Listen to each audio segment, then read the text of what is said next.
I'm Soledad O'Brien. Welcome to Matter of Fact. A pressure-packed December on Capitol Hill, the Republican Congress pushing tax reform, driving toward a deal with Democrats to prevent a government shutdown, hammered by requests for more disaster relief funding.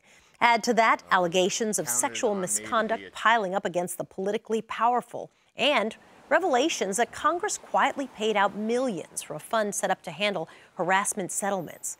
Several former staffers have accused veteran Congressman John Conyers, a Michigan Democrat, of making unwanted sexual advances.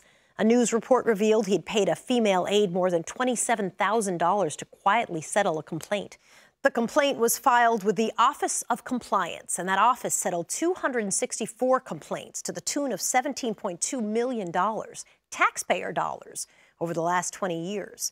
Melanie Sloan is an ethics lawyer who worked with Congressman Conyers on the House Judiciary Committee in the 1990s.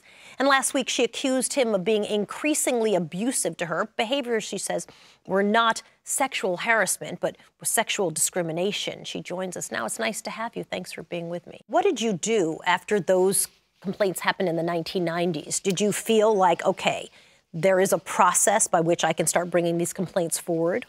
I tried so hard to fix it. I went to my supervisor, who I believe did talk to the congressman, and that didn't make a difference. I went to a top staffer for then Minority Leader Dick Gephardt and asked her to step in and see if a Minority Leader could help, and that didn't result in anything. I went to a leading women's group, because I worked on violence against women issues, and asked if somebody could step in and help me there, and then I was told, well, he's really great on our issues, so no.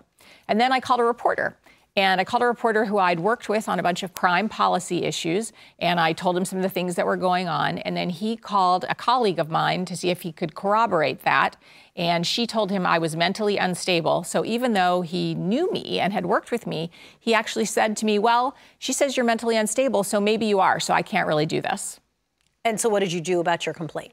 That was it. You know, there really was nothing else to do. I felt really dismissed and denied, and eventually I left and I went on to become a prosecutor at the U.S. Attorney's Office in the District of Columbia.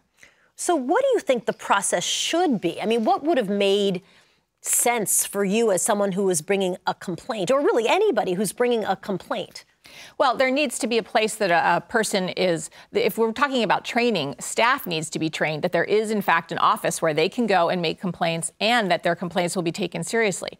The Office of Compliance now is ridiculous. What happens there is if you make a complaint, you're counseled for 30 days. And really, if you're counseled, you're being counseled about why you don't want to make this complaint and why you don't want to ever go public with this. It's all designed to protect the member of Congress. More importantly, also, is that that office doesn't even apply to interns and fellows. So you have to be a staff member. So interns who are young and impressionable. Utterly unprotected. Utterly unprotected.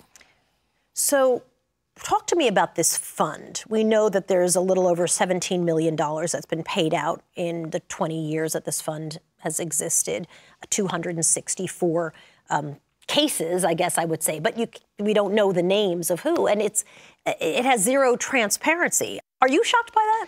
Congress's efforts to protect itself never shock me. That said, it obviously needs to be changed, and I think we are in a moment where we might be able to get some change.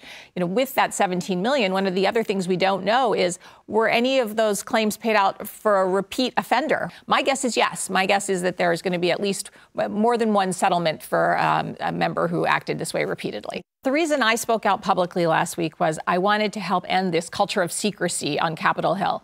In a way, there's a mafia code on the Hill. If you want to get another job, you are expected to put up with it and shut up.